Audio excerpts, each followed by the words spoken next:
আসসালামু আলাইকুম, আশা করি সবাই ভালো আছেন। তো আজকে আমরা যে পর্বটা নিয়ে হাজির হয়েছি সেটা হচ্ছে বাংলাদেশ সরকারি কর্ম কমিশনার রাষ্ট্রপতির কার্যালয়ে যে পরীক্ষাটা হয়েছিল সহকারী প্রটোকল অফিসার, পরীক্ষাটা হয়েছিল 29/4/2024। সেই পরীক্ষার আমরা গণিত অংশ সমাধান করব এবং সেটা ব্যাখ্যা সহ সমাধান। হ্যাঁ, শুধু শুধু যে সমাধান, শুধু যে সঠিক অ্যান্সার থাকবে সেটা না, ব্যাখ্যা সহ সমাধান থাকবে ইনশাল্লাহ।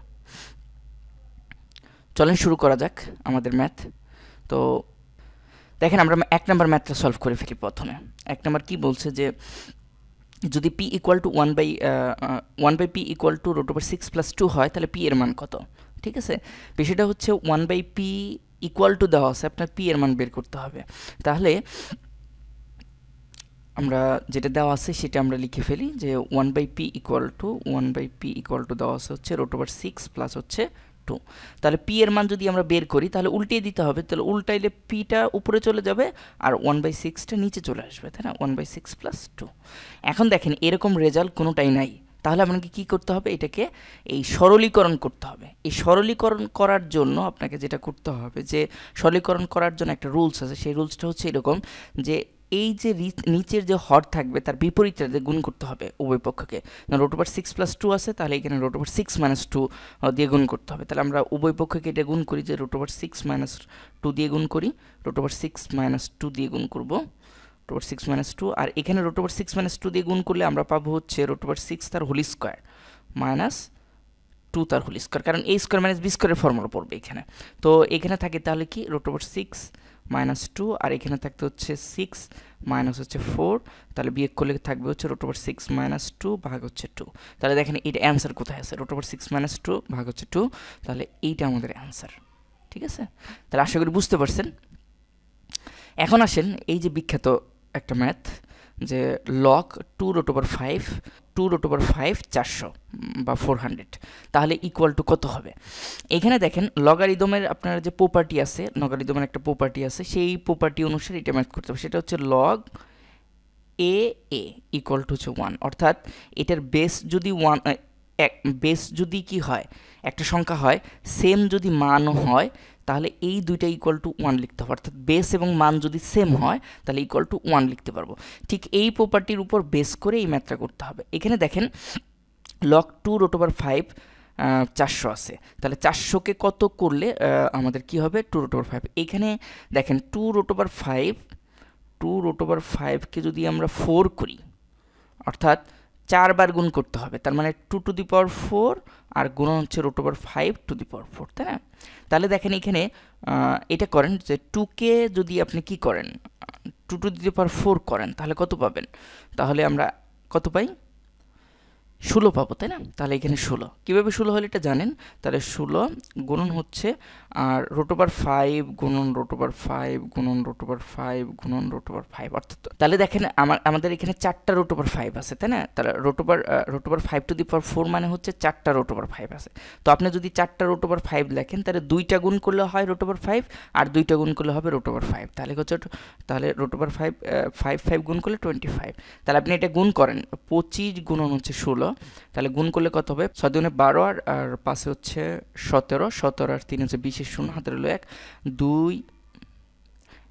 তো 25 আর 26 গুণ করলে আপনার কত পাবেন? 400 পাবেন। ঠিক আছে, 25 আর 26 গুণ করলে 400 পাবেন। তার মানে আমরা যদি 2⁵ লিখি, 2√5 উপর যদি আমরা 4 দিই, তাহলে আমরা এই যে 400টা ফিরে পাচ্ছি। তার মানে আমরা এটা এভাবে লিখতে পারি, লগ 2√5,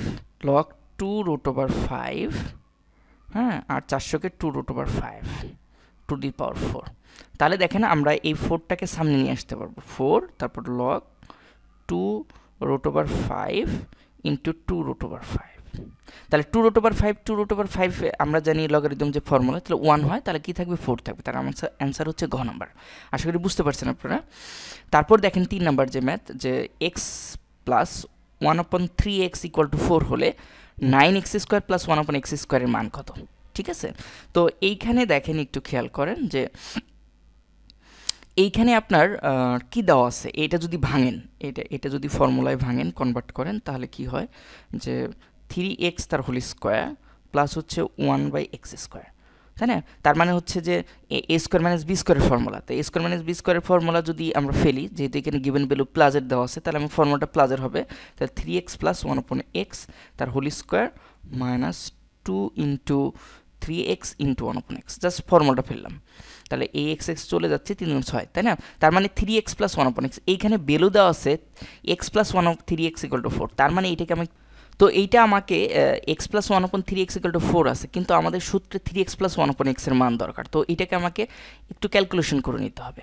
যেহেতু x plus 1/3x equal to 4 আছে, তো এইটাকে যদি আপনি ক্যালকুলেশন করে নেন, অর্থাৎ একে যেহেতু আমাদের 3x দরকার, হ্যাঁ, তাহলে 3 গুণ করে দেন, তাহলে এর সাথে গুণ করলে 3x হবে, এর সাথে 3 গুণ করলে হচ্ছে 1/x হবে, প্লাস হচ্ছে 3 4 12 হবে, তার মানে 3x প্লাস 1/x এর মান কত?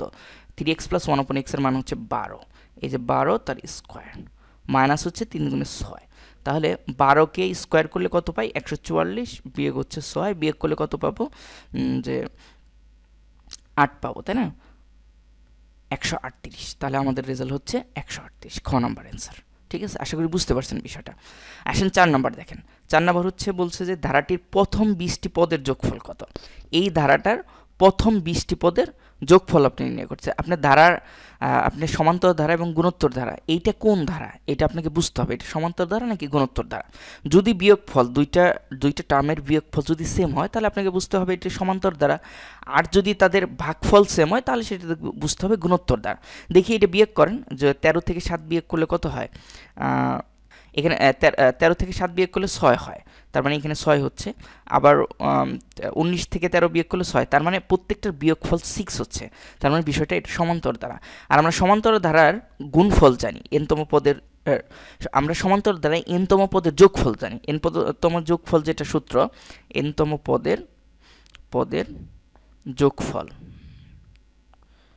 যোগফল ইকুয়াল টু আমরা কি লিখতে পারি? n/2, তাই না? 2a plus n minus 1 into D, এটা হচ্ছে আমাদের এনতম পদের যোগফল। তো এই যে যোগফল, এখানে বলছে 20টা পদের যোগফল, তাহলে 20টি পদের জায়গায় কী হবে? এন এর জায়গায় কী হবে? 20 হবে, 20 ভাগ হচ্ছে 2, তাহলে 2 গুণন এর মান কত? এর মান তো এখানে 7 আছে, তাই না?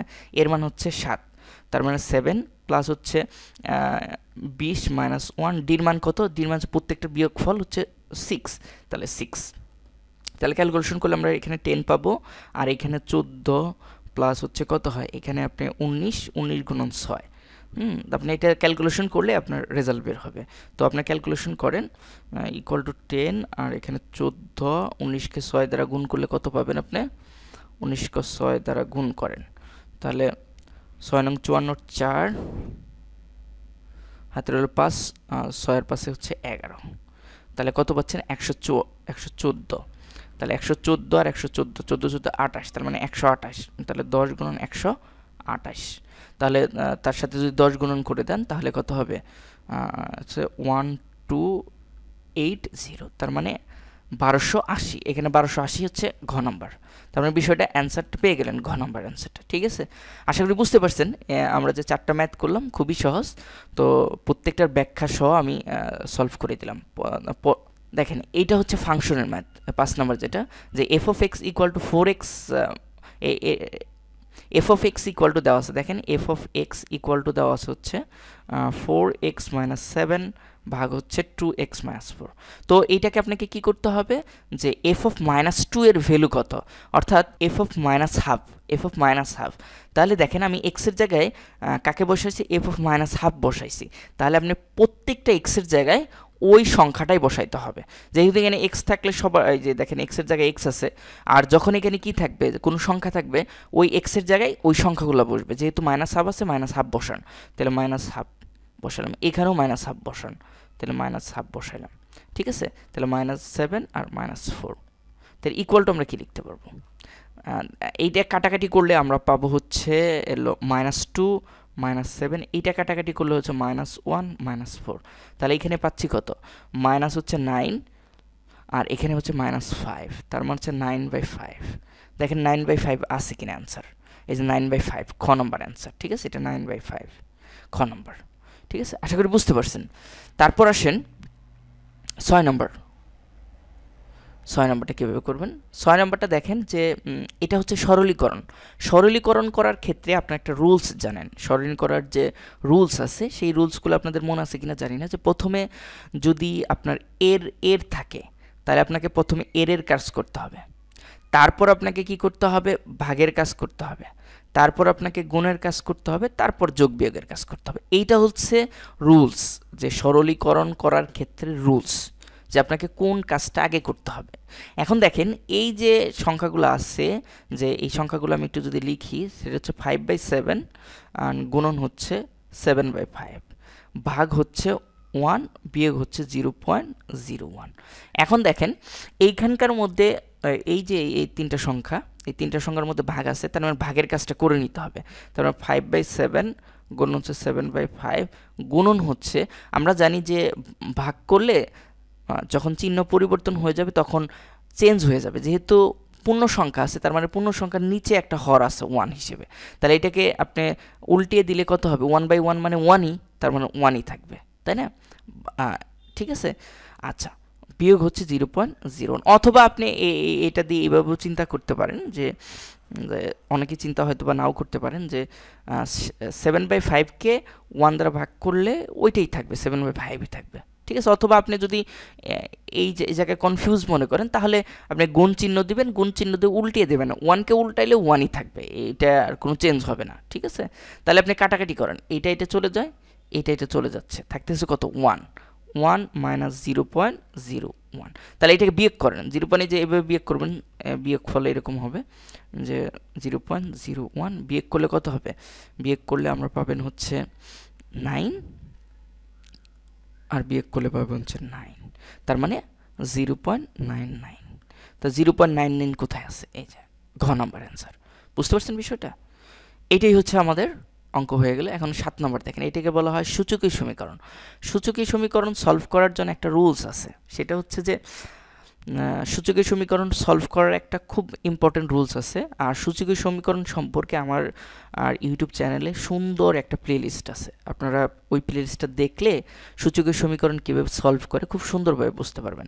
তার জন্য হচ্ছে আমি ভিডিও ডিসক্রিপশনের নিচে আমি লিঙ্কটা দিয়ে দিব, অথবা আপনারা আমার ইউটিউব চ্যানেল সার্চ দিয়ে Rakib job math care search দিলেই আপনারা ইউটিউব চ্যানেলটা পেয়ে যাবেন, ওইখান থেকে খুঁজে বের করে নিলেও হবে। দেখেন এখানে যেটা আছে, সূচকীয় সমীকরণের ক্ষেত্রে আপনাকে বেস বাদ দেওয়া যায়। সূচকীয় সমীকরণ সলভ করার জন্য একটা রুলস আছে, সেই রুলসটা হচ্ছে যে আপনি বেস বাদ দিতে পারবেন। যেমন আমি যদি একটা বলি যে y⁵ + 10 = y², এটা একটা সূচকীয় সমীকরণ। কেন সূচকীয় সমীকরণ? কারণ হচ্ছে যে এদের পাওয়ার আছে, তাই না? একটা বেস আর একটা পাওয়ার। দেখেন এখানে বেস হচ্ছে y আর এখানেও বেস হচ্ছে y, তাহলে এই যে দুইটা বেস, মানে সমীকরণের ডান পাশে বাম পাশে একই বেস আছে, তাহলে আপনি বেস বাদ দিয়ে দিতে পারবেন। বেস বাদ দিয়ে আপনি যা আছে, অর্থাৎ 5x + 10 = 2 লিখতে পারবেন। এটা হচ্ছে যে সূচকীয় সমীকরণ সলভ করার জন্য একটা রুলস, যে আপনার যদি সেম বেস হয় তাহলে আপনি কি করতে পারবেন? একটা বেস বাদ দিয়ে দিতে পারবেন, মানে বেস বাদ দিতে পারবেন। বেস বাদ দিয়ে যা থাকে তাই দিয়ে আপনি ম্যাথ সলভ করতে পারবেন। দেখেন আমাদের 7 নম্বর যে ম্যাথটা, সেই ম্যাথটা কিন্তু এরকমই, যে এই যে দেখেন √5, দেখেন এই 7 নম্বর ম্যাথে 5 এরকম একটা মিল আছে, কিন্তু এখানে একটা সূচক আছে, সূচকের একটা রুলস আছে, সেটা হচ্ছে এটাকে বলা হয় y/√5। এখানে আছে দেখেন হচ্ছে 5√5, মানে 5/√5। তো এই যে এইটাকে কিভাবে সলভ করা যায়? এটা সূচকের একটা রুলস বা সূচকের একটা সমীকরণ, বা এটা একটা সূচকের সূত্র বলা চলে, যে ধরেন এরকম আছে 3/√5 = এটা আপনি কি লিখতে পারবেন? এটা এভাবে লেখা যায় 5⁻⁴। তার মানে হচ্ছে যে √এর ভেতরে যেটা থাকবে সেটা থাকবেই, আর এই যে 3, এই অর্থাৎ এটা হচ্ছে √এর উপরে থাকবে, তাই না? √এর উপরে যেটা থাকবে সেটাকে আমরা কি করতে পারবো? 1/3 লিখতে পারবো। এখানে যদি 4 থাকতো, যে 4/√5, তাহলে আপনি কি লিখতে পারতেন? এভাবে লিখতে পারতেন 5⁻1/4 লিখতে পারতেন। বিষয়টা বুঝতে পারছেন? তার মানে এইখানে এই রুলসটা প্রযোজ্য হবে। আমি 7 নম্বর যদি এখানে করে দিই আপনাদের, 7 নম্বর কি আছে? যে √11/√5 5x - 2 = হচ্ছে 5/√5 + 1। এখন দেখেন এটা সূচকের সমীকরণ। সূচকের সমীকরণে আমরা একটা রুলস জানি, সেটা হচ্ছে যে যদি সেম বেস হয় তাহলে আমরা উভয় পক্ষ থেকে বাদ দিতে পারবো। তো যেহেতু 5 ঠিক আছে, কিন্তু এদের যে মানে রুট ওভারের উপরে যে পাওয়ারটা সেটা কিন্তু ঠিক নাই। তো আমাদের এটাকে কি করতে হবে, যে এই ফর্মুলায় যে 3√5 = যদি কি হয় 5⁻1/3 হয়, ঠিক অনুরূপভাবে এখানে কি লিখতে পারবো, এখানে লিখতে পারবো হচ্ছে 5⁻1/11, তাই না? আর এইখানে পাওয়ার হিসেবে আছে হচ্ছে 5x - 2। এখানে অনুরূপভাবে লিখতে পারবো 5⁻1/5 আর লিখতে পারবো 2x + 1। এখানে দেখেন এই যে 1/11 এর সাথে 5x - 2 কিন্তু গুণ হিসেবে আসে, হ্যাঁ, তার মানে 5⁻5x - 2/11 = লিখতে পারবো 5⁻2x + 1/11। ঠিক আছে, বুঝতে পারছেন?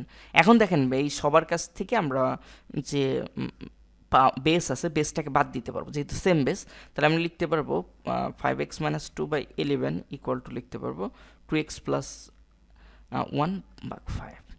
এখন দেখেন এটা ক্যালকুলেশন করলেই অঙ্কটা হয়ে যাবে। অনেকে মনে করতেছেন যে এমসিকিউ এত বড় ম্যাথ দিচ্ছে কেন? যারা পারে তারা 2 লাইনে এইখান থেকে সরাসরি এখানে চলে আসতে পারবে, হ্যাঁ, সরাসরি। এখানে ওই আপনাদের বোঝানোর জন্য হয়তো বা আমি এভাবে বলতেছি, কিন্তু যখন আমরা ম্যাথ করব তখন সরাসরি এখানে চলে আসতে পারবো, খুব সহজে সলভ করে ফেলতে পারবো। এখন জাস্ট এটা গুণ করেন, তাহলে 5 + 25x - হচ্ছে 10 = হচ্ছে 22x + হচ্ছে 11। তাহলে আপনি যদি ক্যালকুলেশন করেন তাহলে এখানে 25x - 12x = হচ্ছে তাহলে কত হয়, 21 হয়। যোগ করলে এখন এখানে বিয়োগ করলে হচ্ছে 3x হবে, 3x = হচ্ছে 21, তাহলে সুতরাং x = 7। তাহলে আমরা পেয়ে গেলাম x = 7। এই দেখেন, এই যে x = 7, তার মানে ক নম্বর অ্যান্সার। আশা করি বুঝতে পারছেন বিষয়টা। সূচকের সমীকরণ যারা ভালো না পারেন তারা আমার সূচকের সমীকরণ যে সলভ করার যে একটা সূচকের সমীকরণ সলভ করার জন্য আমাদের, যারা সূচকের সমীকরণ ভালো না পারেন তারা আমার ইউটিউব চ্যানেল থেকে সূচকের সমীকরণ কীভাবে সলভ করতে হবে তার ভিডিওটা দেখে নিতে পারেন, হ্যাঁ, তাহলে আপনাদের বেসিকটা অনেক স্ট্রং হবে। এখন আসেন এইটা দেখেন, cot θ - 30° = 1/√3 হলে sin θ = কত? তাহলে এখানে দেখেন থিটার মান যদি আমরা বের করতে পারি, আমরা যদি এখান থেকে থিটার মানটা বের করে নিতে পারি তাহলে আমাদের অঙ্কটা হয়ে যাবে। তখন আমরা কি করব, এই সাইন থিটায় থিটার মানটা বসিয়ে দিলে হয়ে যাবে, তাই না? তাহলে দেখেন cot θ - 30° = হচ্ছে 1/√3। এখন আপনাদের এই ফর্মুলাটা জানা লাগবে যে θ - 30° cot 1/√3 এর মান কত? cot 1/√3 এর মান হচ্ছে cot 60°। cot 60° মনে রাখতে হবে। তাহলে cot cot চলে যাচ্ছে, θ - 30° = হচ্ছে cot 60°। cot cot চলে যাবে, থাকবে θ - 30°। তাহলে আমরা পাচ্ছি যে θ = কত, 90°। এখন দেখেন sin 90° মান কত? sin 90°, এটা সবাই মনে রাখা 1। sin 90° মান কত? 1। তার মানে অ্যান্সার হচ্ছে ঘ নম্বর। বুঝতে পারছেন বিষয়টা, কীভাবে আমরা ম্যাথটা করে ফেললাম? আশা করি বুঝতে পারছেন। চলেন পরের অঙ্কগুলো করে ফেলি। দেখেন এখানে 9 নম্বর। 9 নম্বরে কী বলছে যে ওয়াই, এটাও হচ্ছে আপনার ওই ব্র্যাকেটের, যে প্রথমে আপনাকে কোন ব্র্যাকেটের কাজ করতে হবে। প্রথমে আপনাকে ফার্স্ট ব্র্যাকেটের কাজ করতে হবে, তারপর সেকেন্ড ব্র্যাকেটের কাজ করতে হবে, তারপর থার্ড ব্র্যাকেটের কাজ করতে হবে। হ্যাঁ, এটা সরলীকরণ, জাস্ট সরলীকরণ। তাহলে ওয়াই আমরা কি করব, Y minus second bracket Y + 1। তাহলে আপনাকে কোন ব্র্যাকেটের কাজ করতে হবে? আগে আপনাকে অবশ্যই ফার্স্ট ব্র্যাকেটের কাজ করতে হবে। আপনাকে কী করতে হবে? প্রথমে ফার্স্ট ব্র্যাকেটের কাজ করতে হবে। তো ফার্স্ট ব্র্যাকেটের কাজ করেন, তাহলে ইকুয়াল টু আমরা কী লিখতে পারবো, ওয়াই মাইনাস ফার্স্ট ব্র্যাকেটের কাজ করেন ওয়াই মাইনাস, তাহলে ফার্স্ট ব্র্যাকেটের যদি কাজ করেন তাহলে কী হবে, ওয়াই মাইনাস ওয়াই মাইনাস 1। এইভাবে আমরা ফার্স্ট ব্র্যাকেটের কাজ করে দেবো। তাহলে ওয়াই মাইনাস দেখেন এখানে এই ওয়াই চলে যাচ্ছে, আর চলে যাওয়ার পর সেকেন্ড ব্র্যাকেটে কী থাকে, -1 থাকে। এই -1 মাইনাস দিয়ে গুণ করলে কী হয়ে যাবে, +1 হবে, +1 হয়ে যাবে। তাহলে এখন আবার থার্ড ব্র্যাকেটের কাজ করবেন। থার্ড ব্র্যাকেটের কাজ করলে -y -1 +1 -1। তাহলে আপনাদের কেটে দেন, কেটে দিলে এটা চলে যাবে, চলে গেলে -1 থাকে না, অ্যান্সার হচ্ছে -1। আশা করি বুঝতে পারছেন বিষয়টা।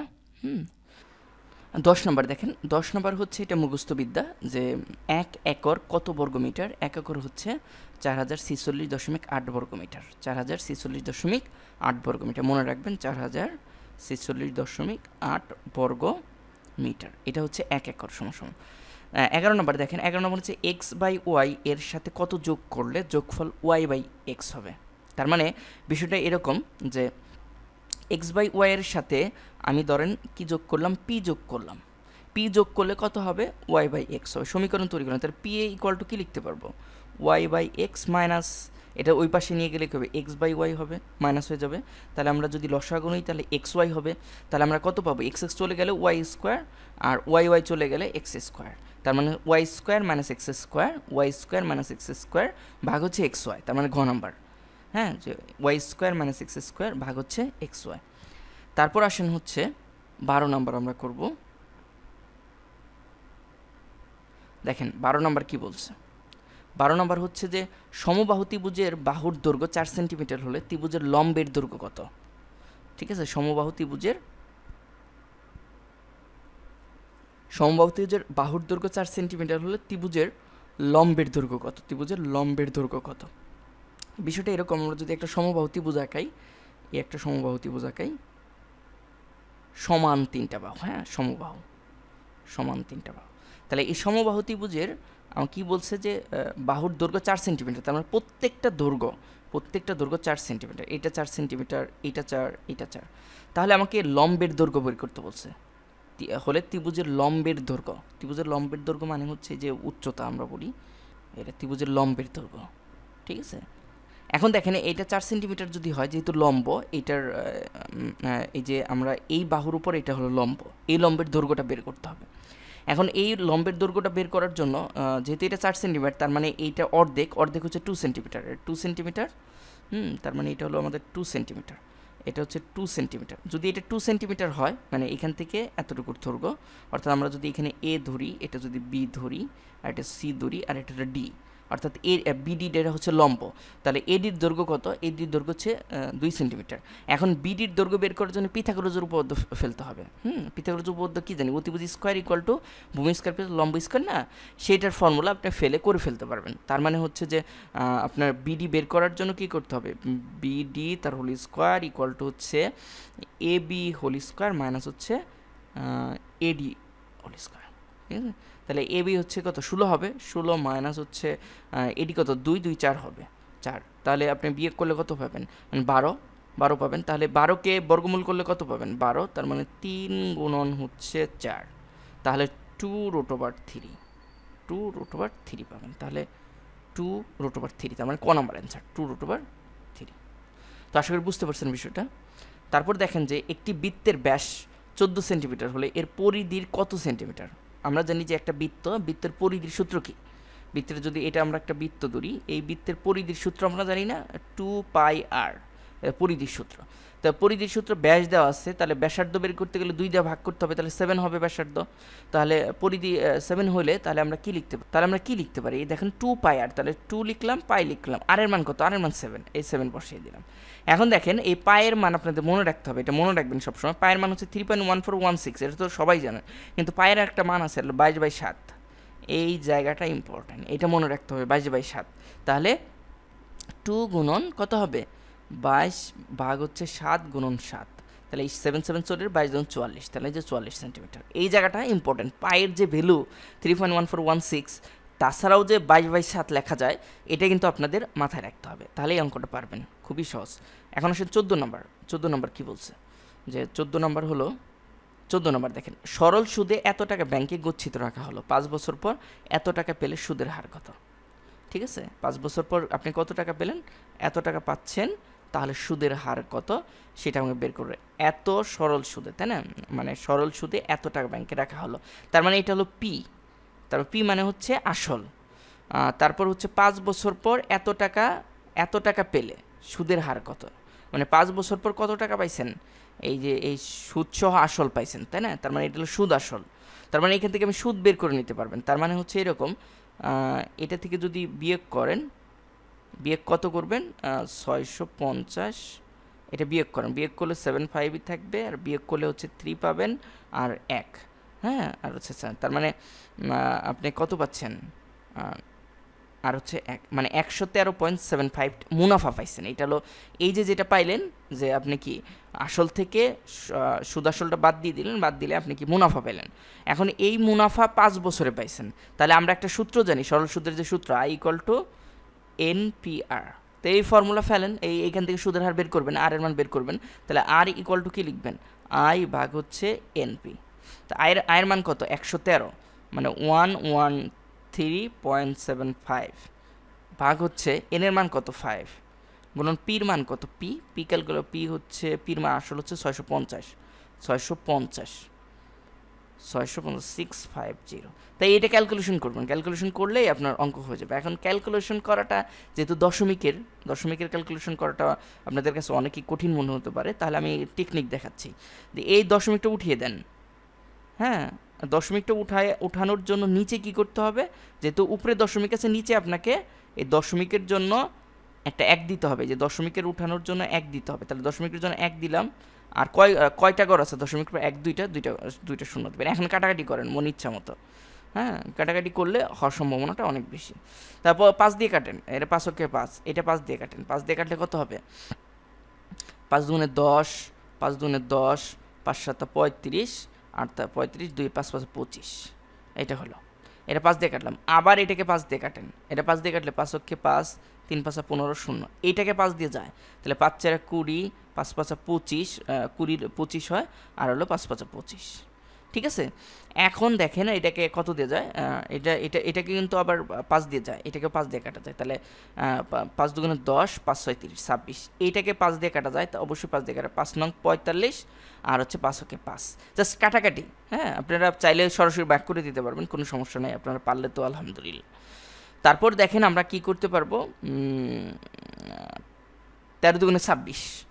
হ্যাঁ, 13 দুগুণে 26, 3 তেরং 7 তেরং কত, 7 তেরং 91, এই যে 3 7 21, 7 তেরং 91। তার মানে 13 দুগুণে 26, 7 তেরং 91, এখানে 7 হলো। তাহলে আর কাটাকাটি যাচ্ছে না, তাহলে আমরা পাচ্ছি কত, 7 ভাগ হচ্ছে 200। হ্যাঁ, এখন আপনি এটাকে ভাগ করেন। এর আগে কথা আছে, এই যে আর এর যে ভ্যালু পাইলেন, এই ভ্যালুটাকে কি করতে হবে, এটা কিন্তু আসবে হচ্ছে পার্সেন্টেজে আসবে না। হ্যাঁ, এটাকে পার্সেন্টেজ আনার জন্য 100 দিয়ে গুণ করতে হবে। আগেও 100 দিয়ে গুণ করলেও সমস্যা হইতো না, যে এইটা এটা কেটে দেন, তাহলে কত, 7/2। 7/2 মানে কি, এই যে 3.5, হ্যাঁ 3.5, তাই না, 3.5। তাহলে 3.5%, বুঝতে পারছেন, 3.5%। আশা করি বুঝতে পারছেন, খুবই সহজ ছিল, জাস্ট এই যে ক্যালকুলেশনটা একটু কঠিন ছিল, এই যে কাটাকাটিটা একটু জটিল ছিল। এটা পারলেই আপনারা পেরে যাবেন। 15 নাম্বার দেখেন, 15 নাম্বারটা তো একবার করে ফেলছি, যে 2x - 2/x = 3 হলে x³ - 1/x³। আর সূত্র আপনি x³ 1/x³ এর যে মান নির্ণয়ের যে ফর্মুলাটা আছে সেটা কি আপনারা জানেন অবশ্যই।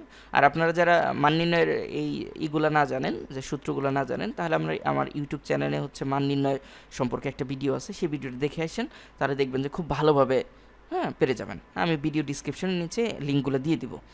তাহলে দেখেন এটা যদি আমরা সূত্র ফেলি, এটার সূত্রটা হচ্ছে এরকম, যে x - 1/x তার হোল কিউব মাইনাস প্লাস হবে +3 × x × 1/x, আর তারপর কি হবে x - 1/x। এখানে দেখেন এটা চলে যাচ্ছে, থাকতেছে হচ্ছে x - 1, তাহলে x - 1/x এর ভ্যালু বের করতে হবে। এখানে দেখেন কি দেওয়া আছে আপনার, এখানে দেওয়া আছে 2x - 2/x = 3। এখানে 2 কমন নেন, 2 কমন নিলে কত হবে, x/1/x = 3।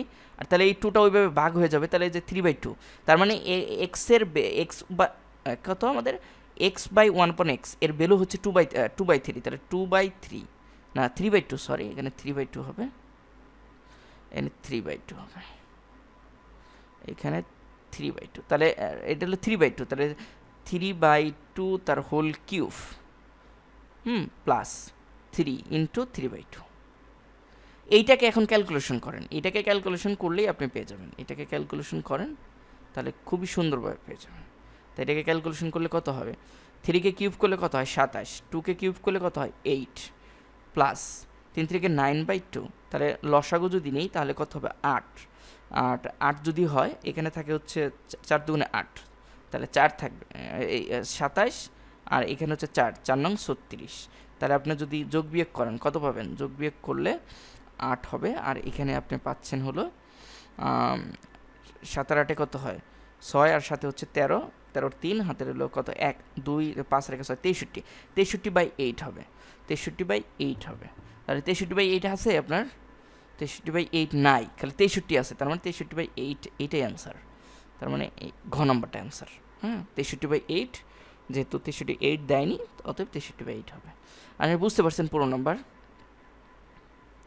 এখন আসেন হচ্ছে আমরা হলো 16 নম্বরটা করব। 16 নম্বরটা কি দেওয়া আছে দেখেন, এখানে বলছে cos a ইকুয়াল টু মানে cod a এর মান কত, এরকম হচ্ছে cos a equal to cod a। ত্রিকোণমিতির ফর্মুলা আপনারা জানেন, সেই ফর্মুলাটা ফেলেন। হ্যাঁ, অথবা এইভাবে করতে পারেন, cos a ইকুয়াল টু হচ্ছে আমরা কডের যে সূত্র জানি, কডের সূত্র কি, কডের সূত্র হচ্ছে cos a by sin a, এই যে sin a, ঠিক আছে। তারপরে এই আর গুণ করে দেন, তাহলে cos a into sin a হবে, ইকুয়াল টু হচ্ছে cos a হবে, তাই না, ইকুয়াল টু cos a। তাহলে ইকুয়াল টু আমরা কি লিখতে পারি, আমরা যদি এটাকে ক্যালকুলেশন করি, এটা উভয় পক্ষ থেকে আপনি cos cos কেটে দিলেও এখানে 1 থাকবে। হ্যাঁ, আপনি দুভাবে রেজাল্ট, এভাবে রেজাল্ট আসা যায়, যে আসলে ওইটা নিয়ম না, cos a into sin a minus cos a, আপনি এই cos এটা এই পাশে নিয়ে আসলেন। এখন cos এটা কমন নেন, cos এটা কমন নিলে হচ্ছে পাবেন হচ্ছে sin a minus 1 equal to 0।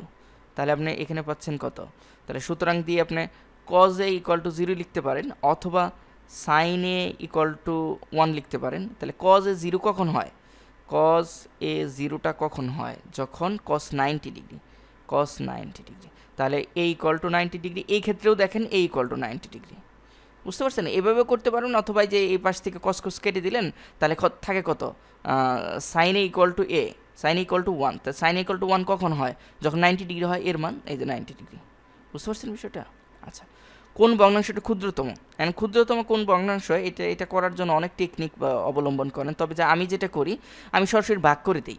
যেমন 5/6 এটা আছে না, তো আপনি এটাকে ভাগ করেন, ভাগ করে যে রেজাল্টটা পাবেন সবগুলোকে এভাবে ভাগ করবেন, ভাগ করার পর যে রেজাল্টটা আসবে সেই রেজাল্টের মধ্যে যে ছোট সেটাই ছোট, তাহলে ভাগ করেন। তাহলে ভাগ করলে কত পাবেন, এখানে ভাগ এখানে 50 দিবেন, যেহেতু যায় না এটা 0 দিলাম, তাহলে কত হয় 6 7 42, 6 8 48, তাহলে 6 8, এখানে 8 হলো, আর এখানে পড়ছে 48, এখানে 2 থাকে, আবার একটা 0 দিয়ে দেন, 3 6 18, তাহলে 3 মানে 0.83। আবার এটা 2 ভাগ হচ্ছে 5 করেন, কত হয়, এখানে 20 দেন, 0 দেন, কারণ হচ্ছে যে যেহেতু ভাগ যায় না, এর কারণে দশমিক দিয়ে 0 দিতে হয়। তো এর 5 4 20, তাই না, এখানে ভাগ দিয়ে যাচ্ছে, 5 4 20 না 4, তাহলে 4 হচ্ছে মানে 0.4 আর 0.83। তো এই দুইটার মধ্যে কম্পেয়ার করলে ছোটো কোনটা, 2/5। এখন এই যে 1/2 কত হয়, 0.5, এটা তো জানেন।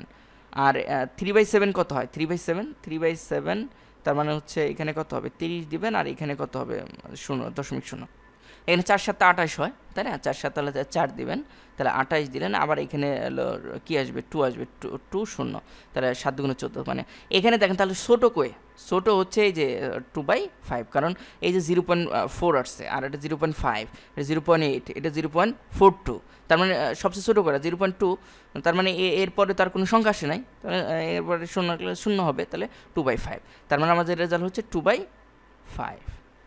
বুঝতে পারছেন বিষয়টা, খ নম্বর।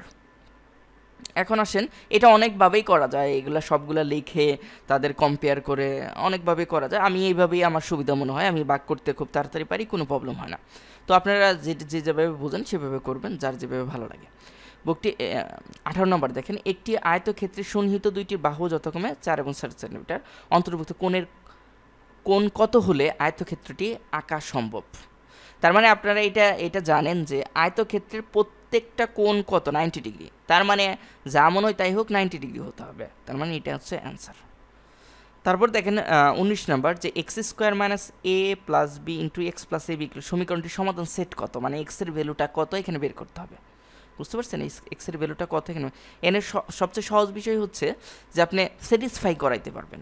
হ্যাঁ, আপনার কোনো কিছু করতে হবে না, x² - a + b × x + ab, অথবা এটা আপনি এটা এভাবেও করতে পারেন যে এই যে a + b আছে এটাকে ভাঙিয়ে দেন উভয় পক্ষে, যে x² - ab - bx, আর হচ্ছে plus A B equal to 0। এখান থেকে কমন নেন, তাহলে এখান থেকে A B X, sorry A X হবে, এটা এ এক্স। তাই এখান থেকে এক্স কমন নিলে কত থাকে, এক্স মাইনাস এ থাকে। আর এখান থেকে মাইনাস যদি আপনি বি কমন নেন তাহলে এক্স মাইনাস এ থাকে ইকুয়াল টু 0, তাই না? তাহলে এই যে এক্স মাইনাস এ উভয় পক্ষ থেকে কমন নেন, আর X minus B equal to 0, তাহলে কি এক্স ইকুয়াল টু এ আর হচ্ছে বি না, তাহলে এ বি, তার মানে 19-এর ক নাম্বার অ্যান্সার। তো আশা করি বুঝতে পারছেন, খুবই সহজ ছিল। এখন আসেন আমাদের লাস্ট দুইটা অঙ্ক, সেটা হচ্ছে যে 20 নাম্বার অঙ্ক। 20 নাম্বার বলছে যে একটি গহনার ওজন 25 গ্রাম, এতে সোনা এবং রূপার অনুপাত কত? 3:1, 3:2, এটা 3:2 আছে। কি পরিমাপ সোনা মেশালে সোনা ও রূপার অনুপাত 5:1 হবে? এই অঙ্কটা করার জন্য কি পরিমাপ সোনা মেশালে, তাহলে কার সাথে আমরা দেব, সোনার সাথে আমরা কিছু মেশাবো, তাই না? তার মানে আগে এই অংশটা লিখে ফেলেন, তাহলে এভাবে লিখবেন যে সোনাকে আমরা গোল্ড জি ধরলাম, জি প্লাস এক্সের সাথে কোনো কিছু মিশাবো, তার মানে জি প্লাস এক্স অনুপাত কত?